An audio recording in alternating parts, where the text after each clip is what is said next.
भारतीय वज़ीर आज़म नरेंद्र मोदी सऊदी अरब के दौरे पर था जब पहलगाम का वाक़या हुआ।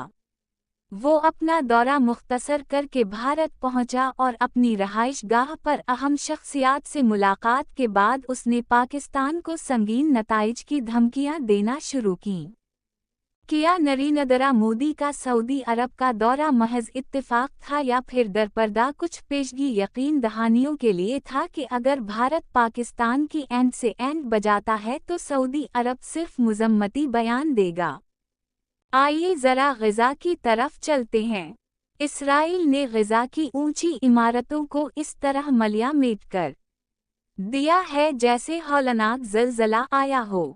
अरब ममालिक की जानिब से महज मजम्मती बयान आए। पाकिस्तान में अवाम के गैज़ व ग़ज़ब के इज़हार पर एक बाकायदा दबाव जारी रहा। इसी दौरान अरब ममालिक में अमरीकी दबाव पर ये रविश बढ़ने लगी कि इसराइल को तस्लीम किया